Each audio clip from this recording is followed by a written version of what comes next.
No sé vosotros, pero yo estoy un poco cansada de escuchar siempre lo mismo.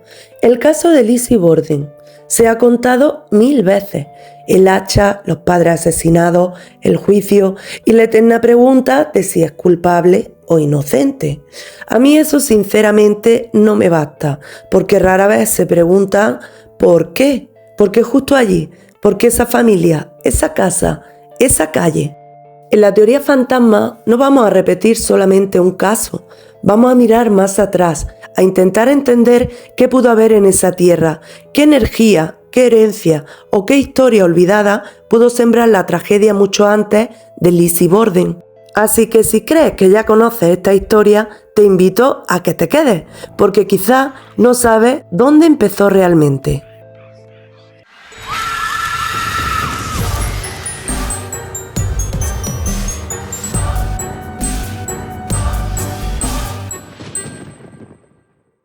Para entender lo que ocurrió en aquella casa de Second Street, tenemos que mirar mucho más atrás.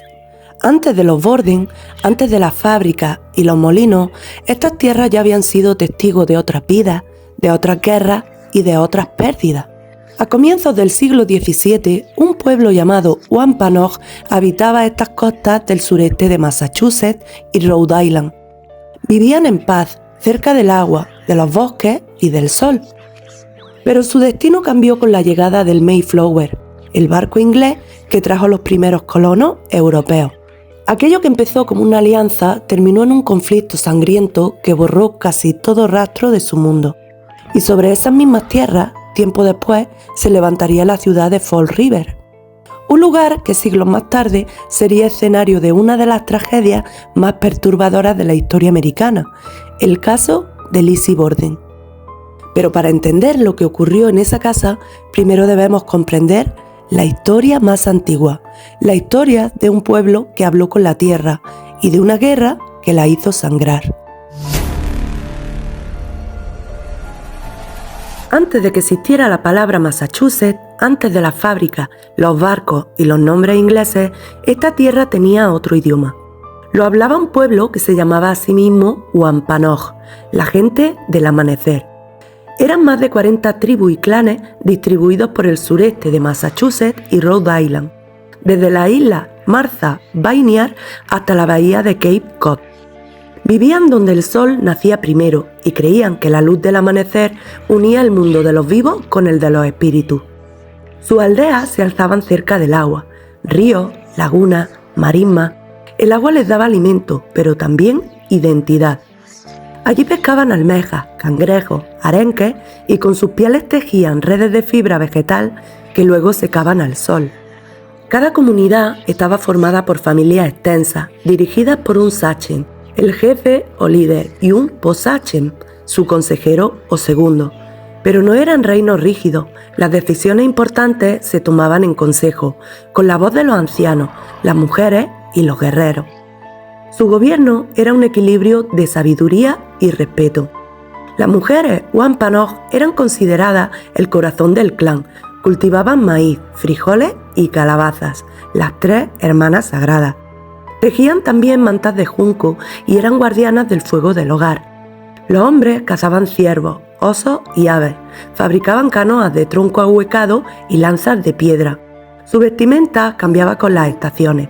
En verano, pieles ligeras y falda de fibra vegetal. En invierno, capas gruesas de piel de ciervo o lobo. Los guerreros se pintaban el rostro con ocre rojo o negro antes de la ceremonia y llevaban collares de concha o apún, símbolo de alianza y palabra dada. Las casas, llamadas wetus, eran chozas circulares cubiertas de corteza. Dentro ardía un pequeño fuego que se mantenía día y noche. El humo salía por una abertura en el techo. Las familias dormían sobre pieles compartiendo el calor durante los inviernos. Pero lo más importante de su mundo no era la estructura, sino el espíritu que lo sostenía. Creían en una fuerza creadora llamada Quietán, el gran espíritu de quien provenía todo lo vivo. Según su tradición, el alma de un hombre no se separaba de la tierra al morir, seguía habitándola. Por eso, cada árbol, cada piedra y cada corriente tenía conciencia. Al caer la noche, encendían hogueras frente al río para guiar a los espíritus de los antepasados. Cantaban para agradecer la pesca, danzaban para pedir lluvia o curación y ofrecían tabaco al fuego como señal de respeto. Sus leyendas hablaban de gigantes de piedra que dormían bajo las colinas, de serpientes de agua que guardaban los lagos y de luces que flotaban sobre los pantanos, espíritus que los protegían o advertían del peligro. No eran supersticiones, eran parte de su equilibrio con el mundo. Para los Wampanoag, el hombre no dominaba la naturaleza, era solo una hebra del mismo tejido. Su líder más recordado fue Massasoit, jefe del gran clan Pokanoket. En 1620, cuando el barco inglés Mayflower encalló cerca de la actual Plymouth, él fue quien ofreció ayuda a los peregrinos que morían de hambre. Le enseñó a sembrar maíz, a fertilizar la tierra con pescado y a orientarse por las estrellas. Aquella alianza fue sincera, al menos durante un tiempo. Pero el equilibrio es frágil. Con cada año que pasaba, las aldeas inglesas crecían, los bosques eran talados, los ríos contaminados. La gente del amanecer vio cómo sus lugares sagrados eran profanados y sus huetus quemados. Las palabras del Tratado de Paz se desvanecieron como humo. Cuando Massasoit murió, su hijo Metacomet heredó un mundo en ruina. Aquel joven, al que los ingleses llamarían King Philip, juró que el pueblo del amanecer no desaparecería sin luchar. Y fue entonces cuando la tierra de Fall River dejó de ser un lugar en calma. Porque la guerra que estaba por venir no solo cambiaría la historia, sino también el alma de esta tierra. Cuando Massasoit murió, el equilibrio que había sostenido a la gente del amanecer durante generaciones comenzó a desvanecerse. Su hijo Metacomet heredó un mundo donde todo lo que había sido sagrado estaba siendo destruido. Los bosques eran talados para construir granjas, los ríos eran desviados para alimentar molinos, las tierras se medían, se cercaban y se vendían. Para los colonos ingleses, la tierra era una posesión. Para los Wampanoag, la tierra era un ser vivo. En esa diferencia nació el conflicto que encendería una guerra. Cuando Metacomet comenzó a resistirse, los colonos se negaron a reconocerlo como lo que era, un sachem, un líder elegido por consenso y respeto. En su lugar lo renombraron, lo llamaron King Philip. Y no fue un nombre escogido al azar, fue una comparación directa con Felipe II de España, el rey católico con el que Inglaterra había luchado durante décadas, el símbolo para ellos de la amenaza extranjera y del enemigo imperial. Al llamarlo King Philip, los colonos lo transformaron en enemigo político. No era ya un líder indígena defendiendo su hogar, sino un rey rival contra el que podían justificar una cruzada. Y así, la guerra se volvió inevitable. En el verano de 1675, los Wampanoag, junto con los Narragansett y los Nipmuc y otros pueblos aliados, tomaron las armas. Lo que siguió fue una de las guerras más sangrientas de la historia colonial. Aldeas enteras ardieron en una sola noche. Bosques que habían sido hogar se convirtieron en campos de muerte. El río Tonton, que había alimentado a generaciones, se volvió oscuro y espeso. Se decía que el agua recordaba los nombres. En 1676, Metacomet fue abatido. Su cuerpo fue desmembrado, su cabeza clavada en una pica y exhibida durante 25 años en la colonia de Plymouth. Para los colonos fue una victoria. Para el pueblo de los Wampanoag fue el final de su mundo. Pero la guerra no terminó con la muerte de Metacomet. Durante casi 2 años más, pequeños grupos resistieron en los bosques del norte, en Maine y New Hampshire. Cuando finalmente se rindieron, los supervivientes fueron obligados a elegir entre el exilio y la esclavitud. Muchos fueron enviados a las plantaciones del Caribe. Otros fueron confinados en aldeas de conversión bajo vigilancia puritana. La cultura de la gente del amanecer no desapareció, pero quedó herida, y la tierra también. Porque para los Wampanoag la Tierra no era un objeto, era un ser vivo, y cuando un ser vivo es herido, reacciona.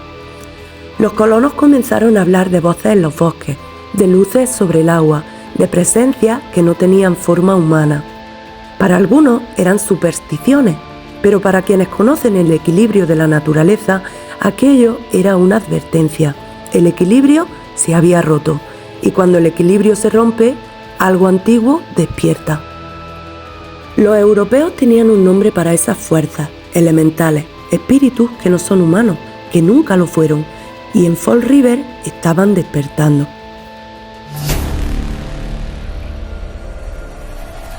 Desde la guerra, generaciones han contado que esta tierra cambió. Unos hablan de voces en los bosques, otros de luces en el agua y de casas donde nadie duerme tranquilo. ¿Pero qué ocurrió allí exactamente? 3 interpretaciones intentan explicarlo, 3 maneras de mirar la misma herida. La teoría del desequilibrio elemental. Para los Wampanoag y para otras culturas del mundo, la naturaleza no es muda, está habitada, no por fantasmas humanos, sino por fuerzas que son el propio mundo: aire, agua, tierra y fuego. En Europa, el médico alquimista Paracelsus los llamó elementales: sílfides del aire, óndinas del agua, gnomos de la tierra y salamandras del fuego. No sienten culpa ni venganza, sostienen el equilibrio. ¿Qué pasa cuando ese equilibrio se rompe? La tradición dice que la reacción es gradual. Primero el aire, cambios de presión, vientos que giran sin causa, susurros sin fuente que desorientan y alteran el ánimo. El ambiente se vuelve agrio, irritable.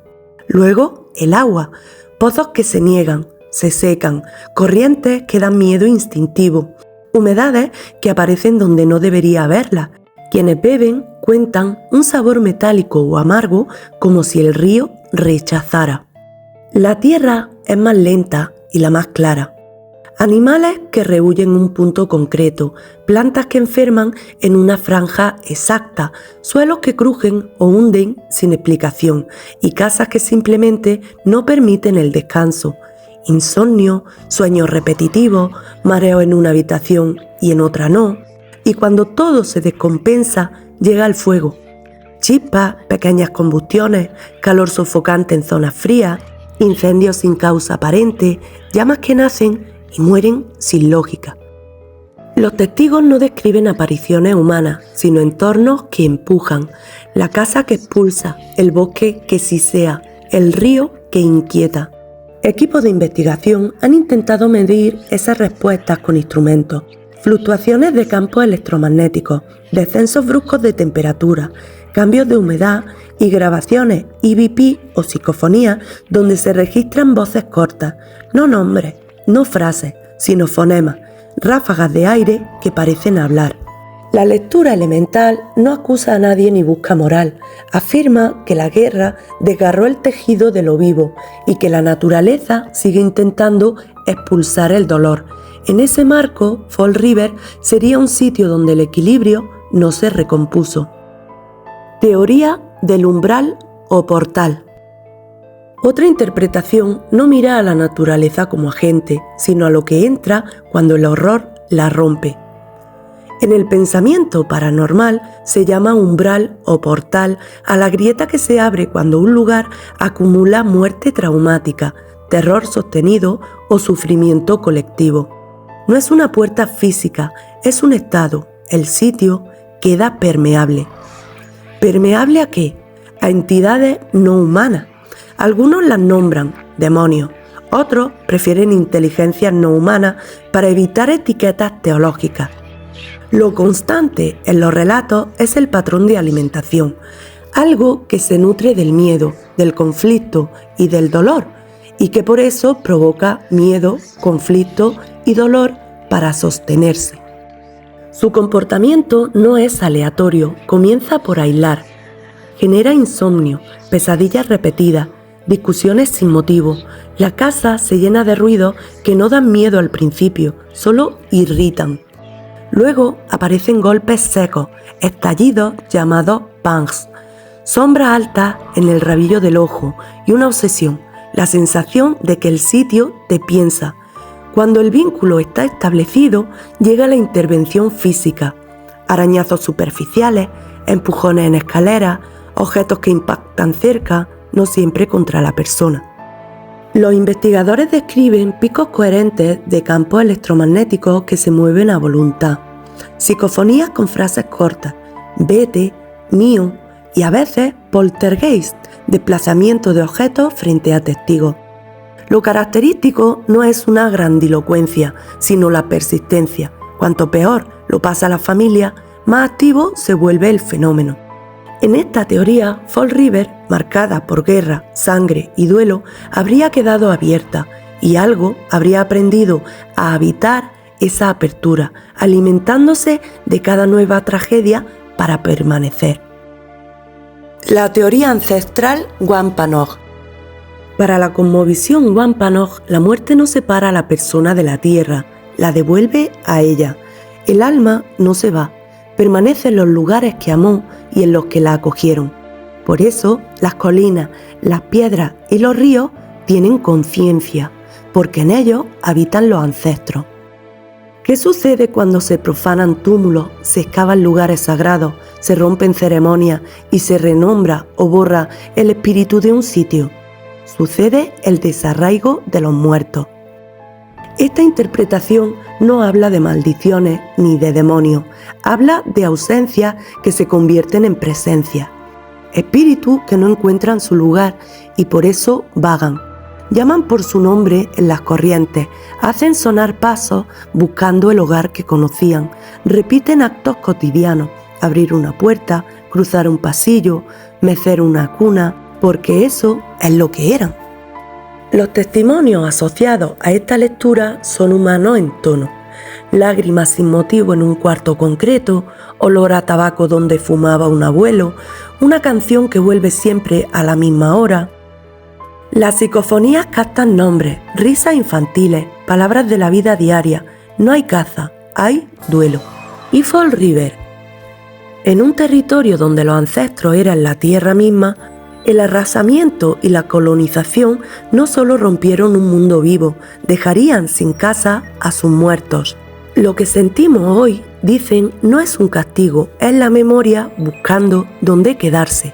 Para mí personalmente, las tres teorías no se excluyen. Es posible que la naturaleza haya reaccionado, desequilibrio elemental, que la grieta del dolor haya dejado entrar inteligencias no humanas, umbral o portal, y que los ancestros permanezcan esperando a que se repare su casa, la visión de los Wampanoag. Lo cierto es que todas coinciden en un punto. Aquí pasó algo que no terminó. Y la primera señal de que la herida seguía abierta no llevaría el nombre de Lizzie Borden, sino de otra mujer cuya historia casi borró el tiempo. Fall River, Second Street, año 1848. Eliza Darling Borden, el aljibe y los niños. Fall River, Massachusetts, primavera de 1848. En el número 96 de Second Street vivían Ludwig Borden y su esposa Eliza Darling Borden, junto a sus tres hijos, María, Eliza Ann y el bebé Holder. La casa tenía una cisterna en el sótano, utilizada para recoger agua de lluvia, algo que era habitual en las viviendas de la época. Fue allí donde ocurrió una tragedia irreparable. Ese día, Eliza, en un estado de profundo sufrimiento emocional, llevó a dos de sus hijos a la cisterna donde fallecieron. Minutos después, ella atentó contra su propia vida y también falleció. La hija mayor, María, sobrevivió. No vamos a dar detalles que no aportan, basta con comprender la dimensión humana de este momento. Eliza había tenido 3 hijos en muy pocos años. Vivía en un entorno donde la salud mental no se entendía, no se nombraba y no se trataba. Con la mirada clínica moderna, es posible que estuviera atravesando lo que hoy conocemos como psicosis posparto o depresión posparto severa. Una persona en ese estado puede perder el juicio de realidad, sentir un miedo abrumador, desesperación, despersonalización o escuchar pensamientos intrusivos que no puede controlar. En 1848 no existía apoyo médico ni psicológico ni social para una mujer en esta situación. Con el paso de los años, algunos vecinos comenzaron a decir que el apellido Borden estaba maldito, que la tragedia regresaba a la familia una y otra vez. Sin embargo, esa teoría no se sostiene al observar la historia con rigor. Eliza Darling Borden no compartía lazos de sangre con la rama familiar de la que nacería décadas después Lizzie Andrew Borden. Por lo tanto, no puede atribuirse lo ocurrido aquí a una enfermedad hereditaria ni a una maldición familiar transmitida por sangre. La coincidencia entre los nombres Eliza y Lizzie, ambos derivados de Elizabeth, puede resultar inquietante, sí, pero la explicación más coherente es profundamente humana. Una madre que estaba sufriendo y no tuvo ayuda. Los restos de Eliza y de los dos pequeños descansan en el cementerio de Oak Grove. La hija superviviente, María, creció y continuó con su vida. Lockwood, el padre, se volvió a casar en varias ocasiones, algo común en un siglo marcado por el duelo constante, y falleció en 1874. En 1893, cuando el mundo escuchó el nombre de Lizzie Borden, esta historia volvió a recordarse. Para algunos fue una señal, para otros una coincidencia. Pero para quienes estudian mapas, tiempos y ecos, esta casa marca el primer latido de una herida más antigua. 44 años más tarde, a solo 4 números de distancia, otro capítulo de esta historia haría temblar a Fall River. Y el mundo se preguntaría si aquí actúa una maldición familiar o la memoria de una tierra que no ha sido sanada. Lizzie Andrew Borden nació el 19 de julio de 1860 en Fall River, una ciudad de telares, de barcos mercantes y de colinas que miran hacia el Atlántico. Cuando Lizzie tenía apenas 2 años, su madre, Sarah Anthony Morse Borden, falleció tras una larga enfermedad. Su cuerpo se fue debilitando poco a poco, en silencio, como ocurría con tantas mujeres en aquella época. Emma, su hermana mayor, tenía 12 años cuando su madre murió. Lo recordaba todo: la voz, la presencia, el olor de la casa cuando ella aún vivía. Lizzie, en cambio, no tenía recuerdos de su madre. Creció sabiendo que la había perdido, pero sin memoria tangible de quién fue. Esa diferencia marcaría la relación entre las dos hermanas para el resto de sus vidas. Tras la muerte de Sarah, la casa quedó sin un centro. Una vivienda sin figura materna era vista como incompleta y vulnerable. Para eso, años después, Andrew, el padre, decidió casarse con Abby Durfee Gray. No fue una boda por amor romántico, no en el sentido en el que hoy lo entendemos, sino una decisión práctica como tantas otras en el siglo XIX. Una casa necesitaba una mujer, 2 niñas necesitaban una presencia adulta, la comunidad necesitaba ver orden. Y Abby era una mujer tranquila, estable y educada, dispuesta a asumir ese rol. Pero dentro del hogar, las emociones no siempre se ordenan como la lógica dicta. Emma, que sí recordaba a su madre, nunca llegó a ver a Abby como una figura materna. Y Lizzie, que no la recordaba, tampoco encontró en Abby un espacio íntimo donde depositar afecto. Así, con el paso de los años, la relación quedó fijada en una distancia silenciosa. Lizzie y Emma comenzaron a llamar a Abby no mamá, sino la señora Borden. No había gritos, no había enfrentamientos, había algo más difícil, un cariño que nunca llegó a nacer. La familia vivía en el 92 de Second Street, una casa modesta para la posición económica de Andrew. La vivienda tenía una particularidad que influía directamente en la convivencia. No tenía pasillo. Las habitaciones se conectaban unas con otras, obligando a cruzar espacios privados para llegar a cualquier parte. Esto significaba que la intimidad era prácticamente imposible. Cada conversación podía escucharse, cada movimiento era perceptible. La casa no era solo pequeña. La casa metía a las personas dentro de las vidas de las otras. Fuera de ese hogar, Lizzie era una mujer activa y respetada. Participaba en la iglesia congregacional central, colaboraba en organizaciones caritativas y formaba parte de grupos de estudio bíblico y visitas a enfermos. La ciudad la veía como una mujer amable, educada y reflexiva. Pero dentro de la casa, la dinámica era distinta. Para cuando la tragedia ocurrió, Lizzie tenía 32 años y Emma 41. En la sociedad de la época, una mujer de esa edad que no se había casado era considerada solterona tardía. Y cuando una mujer no se casaba, no se independizaba, seguía viviendo bajo la autoridad de su padre. Su mundo era la casa. Su vida dependía de un espacio que no había elegido. Dos mujeres adultas, inteligentes, con vida interior rica, sin posibilidad de construir un hogar propio. En los meses previos al suceso, varios miembros de la familia enfermaron de manera intermitente. No se encontró una causa clara, pero lo que sí cambió fue la forma en que Andrew cerraba la casa. Puertas aseguradas por dentro, pestillos en lugares donde antes no los había, movimientos restringidos incluso entre los propios miembros de la familia. En una casa sin pasillos, cada cerradura añadida era una frontera invisible y los silencios empezaron a pesar más que las palabras. Mientras Fall River seguía con su vida, dentro del 92 de Second Street algo se estaba tensando. Lentamente, silenciosamente, durante años.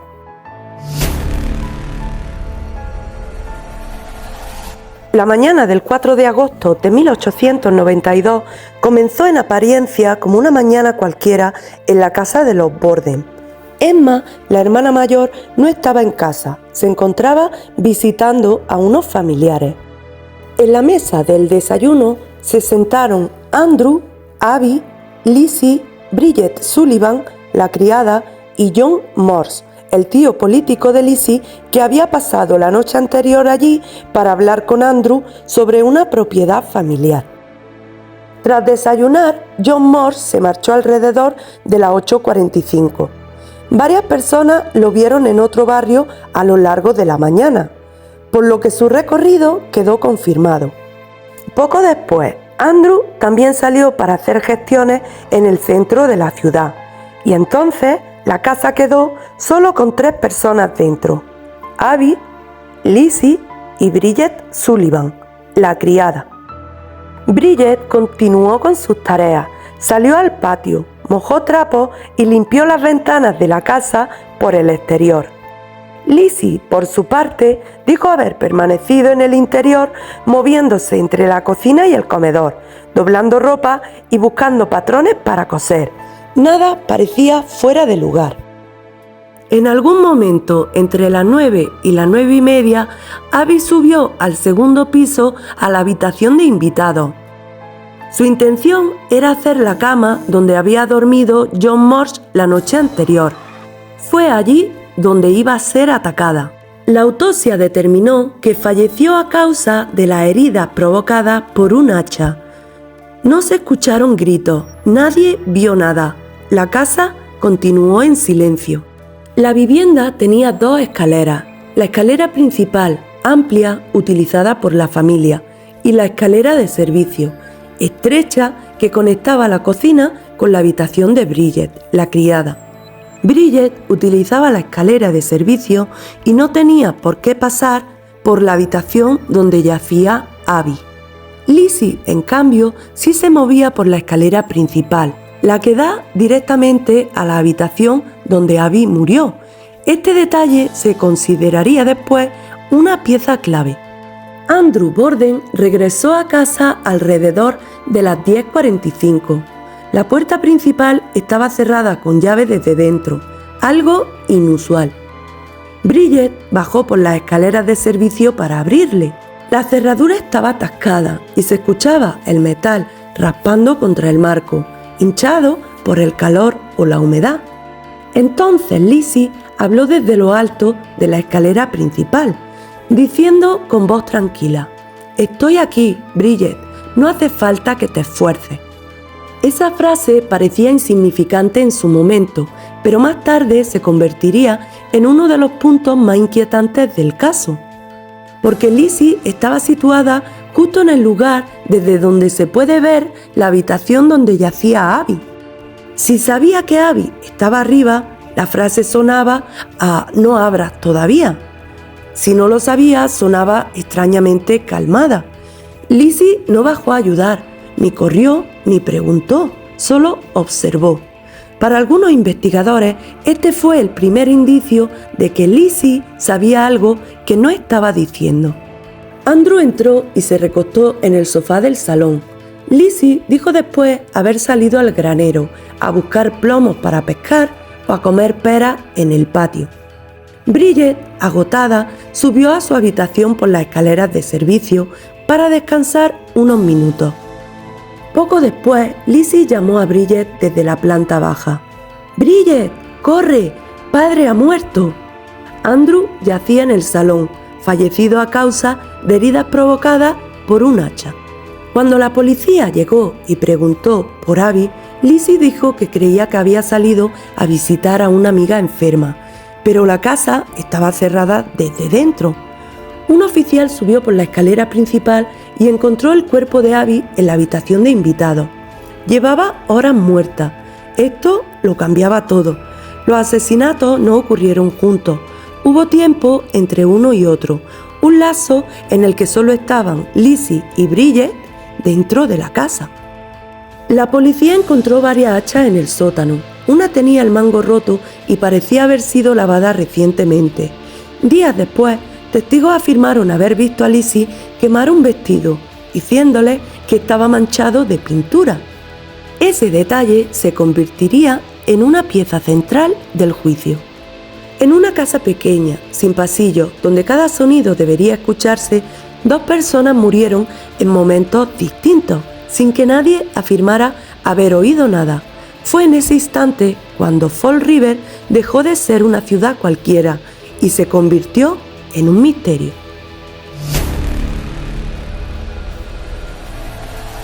El juicio comenzó en junio de 1893 en una sala abarrotada. La ciudad entera y gran parte del país tenía la mirada puesta en Fall River. La pregunta no era solo qué había ocurrido, sino quién podría haber hecho algo así en una casa pequeña, cerrada desde dentro, donde se oye todo. La fiscalía presentó una idea directa. Solo Lizzie estaba en condiciones de cometer los crímenes. No había señales de entrada forzada. La casa estaba cerrada desde dentro y durante las dos muertes solo Lizzie y Bridget estaban en la vivienda. La criada, Bridget Sullivan, declaró que no vio a nadie entrar o salir y que fue Lizzie quien la llamó cuando encontró a Andrew. Su testimonio fijó la cronología de la mañana y situó a Lizzie en el centro de la escena. Días después de los hechos, una amiga cercana, Alice Russell, declaró que vio a Lizzie quemar un vestido en la cocina. Lizzie dijo que estaba manchado de pintura, pero la fiscalía insinuó que podía haber sido el vestido que llevaba aquella mañana. Quemarlo eliminaba cualquier resto que pudiera quedar. Ese gesto se convirtió en una de las piezas más comentadas del caso. Lizzie había dado una declaración poco después de los hechos. En ella se contradijo varias veces sobre dónde había estado aquella mañana, en la cocina, en el granero, comiendo peras, volviendo y saliendo otra vez. También dijo no saber dónde estaba Abby, a pesar de que desde la escalera podía verse la habitación de invitados. Aquella declaración podía haber sido devastadora para ella, pero no fue admitida en el juicio. En ese momento, Lizzie estaba recibiendo morfina para calmar los nervios. La morfina puede causar confusión, somnolencia y discurso incoherente. El tribunal decidió que sus palabras no podían considerarse fiables. Meses y días antes de los asesinatos, la familia se había puesto enferma intermitentemente tras la comida. Andrew llegó a pensar que alguien estaba intentando envenenarlo. La acusación quiso reforzar esto con el testimonio de un boticario que aseguraba que el día anterior al crimen, una mujer cuya apariencia coincidía con la de Lizzie había intentado comprar ácido prúsico, cianuro, diciendo que lo necesitaba para limpiar una piel. Pero la identificación no era segura y no se encontró veneno en los cuerpos. La declaración fue excluida. Con ella, esta línea de acusación perdió fuerza. En una de las sesiones más impactantes se mostraron los cráneos de Andrew y Abby para ilustrar la naturaleza de las heridas. Lizzie abandonó la sala entre lágrimas. La fiscalía quería subrayar la consistencia con un hacha. La defensa, en cambio, recalcó que no había un arma con sangre atribuible a ella. La defensa no necesitaba demostrar quién lo hizo, solo necesitaba sembrar una duda razonable. No había testigos, no apareció ropa ensangrentada, el hacha más sospechosa estaba limpia. También insistieron en la imagen social de Lizzie, mujer religiosa, caritativa, sin historial de violencia, y recordaron algo esencial: en una casa como esa, todo se oye. El 20 de junio, el jurado deliberó alrededor de hora y media. El veredicto fue claro: no culpable. Lizzie fue absuelta. Legalmente, el caso terminaba ahí, pero Fall River nunca volvió a mirarla igual. La solución no cerró la historia, quedaron preguntas, el vestido quemado, la frase en la escalera, 2 muertes en tiempos distintos y una sombra más. John Morse, el tío que había dormido en la casa la noche anterior, tratando asuntos de propiedades familiares con Andrew. Sus movimientos fueron confirmados por varias personas, su coartada era sólida y sin embargo el tiempo entre ambas muertes deja un espacio en el que alguien pudo marcharse y volver. La ley absolvió a Lizzie. La duda, esa nunca volvió a cerrar la puerta. Tras ser absuelta, Lizzie regresó a Fall River, pero no volvió a vivir en la casa de Second Street. Aquella casa se había convertido en un espacio imposible. Era demasiado pequeña para tanta memoria y demasiado silenciosa para dejar de oír lo sucedido. Lizzie y su hermana Emma se mudaron a una casa más grande en una zona alta de la ciudad. Una casa amplia, con jardín, con luz y con espacio para respirar. La llamaron Maple Grove y allí podrían haber empezado de nuevo, pero la ciudad no se los permitió. Fall River no la insultó, no la persiguió, hizo algo más sutil, la borró. Cuando Lizzie entraba en una tienda, las conversaciones se detenían. En la iglesia, algunas cabezas se inclinaban, no para rezar, sino para evitar cruzar miradas. Con el tiempo, ese gesto se volvió costumbre, y la costumbre se volvió silencio. Lizzie vivía rodeada de paredes nuevas, pero la soledad era la misma. Mientras tanto, la casa de Second Street permaneció en pie. Una casa pequeña, sin pasillo, donde el sonido viaja con facilidad. Pasos, respiraciones y puertas que se oyen. Con nuevos habitantes, la casa volvió a llenarse de vida, pero nunca dejó de guardar algo. A lo largo de los años, propietarios y visitantes describieron sensaciones parecidas. Pasos en la planta de arriba cuando no había nadie. Una mirada desde la escalera principal justo donde Lizzie dijo: no hace falta que te esfuerces. Un frío persistente en la habitación de invitados, incluso en verano. No se habla de gritos ni de apariciones espectaculares, solo de una presencia quieta, como una casa que recuerda. Porque esta historia no ocurrió en cualquier parte, ocurrió aquí, en una región que algunos investigadores llaman el Triángulo de Bridgewater. Un territorio donde mucho antes de los Borden ya se hablaba de espíritus que habitaban los ríos, de guerras antiguas y de una tierra que no olvida la sangre que recibe. Si la casa guarda memoria, es porque tal vez la tierra guardó la memoria primero.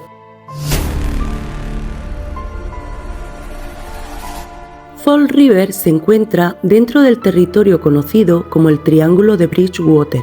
El triángulo abarca las localidades de Freetown, Rehoboth, Bridgewater y Fall River. En su corazón está el lago Jocomoxuom, cuyo nombre en lengua Wampanoag significa lugar donde habitan los espíritus. Mucho antes de la llegada de los colonos, los Wampanoag consideraban esta zona tierra sagrada.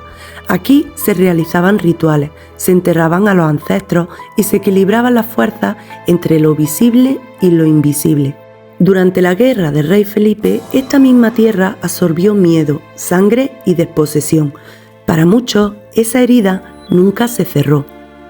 Desde entonces, generación tras generación, se han reportado fenómenos en esta región. Luces que flotan sobre los pantanos, sombras que parecen caminar entre los árboles, animales encontrados muertos sin explicación, rituales clandestinos en el bosque, sensación de ser observado incluso estando solo.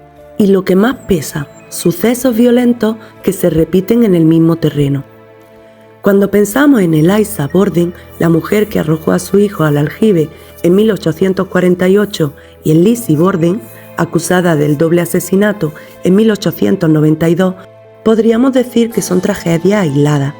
Pero en esta misma ciudad, en la misma zona geográfica marcada, la historia volvió a repetirse.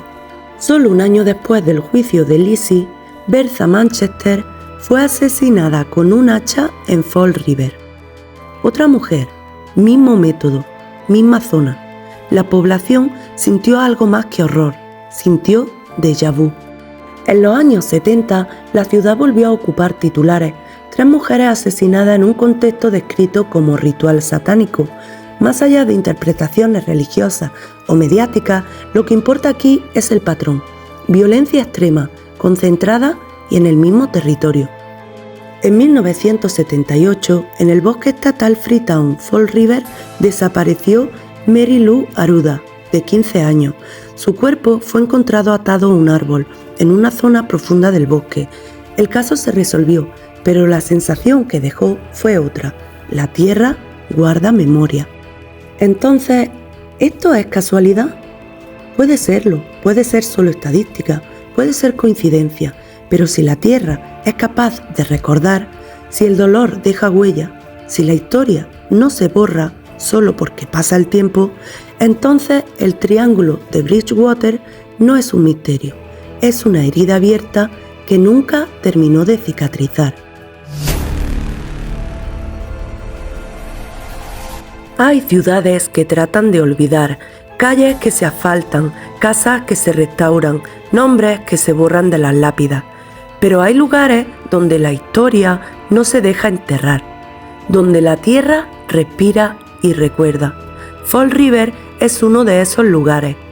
Aquí la tragedia no llega como un rayo repentino, llega como un eco, llega como un recuerdo que vuelve y vuelve.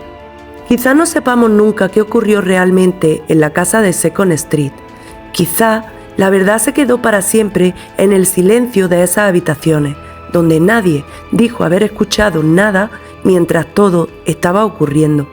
Pero hay algo que sí permanece, la sensación de que en Fall River la historia no terminó. Pues hasta aquí el vídeo de hoy, y antes de despedirnos es el momento de anunciar el ganador del reto fantasma de esta semana. El ganador del trofeo cazafantasmas es para... La Chica Oscura. Enhorabuena, Chica Oscura, tu nombre entra oficialmente en el muro de honor de la teoría fantasma. Y recuerda, en este mismo vídeo también se esconde un espectro. Si eres la primera persona en comentar el minuto exacto en el que aparece, tendrás una mención especial y tu propio trofeo cazafantasma en el próximo vídeo. Gracias por haberme acompañado en este viaje. Si te ha gustado este documental, no olvides dejar tus pulgares al cielo, suscríbete y activa la campanita para no perderte nada. Perdón por mi inglés, ya sabéis que hago todo lo que puedo. Esto fue la teoría fantasma. Volvemos con un nuevo caso y nos vemos del otro lado.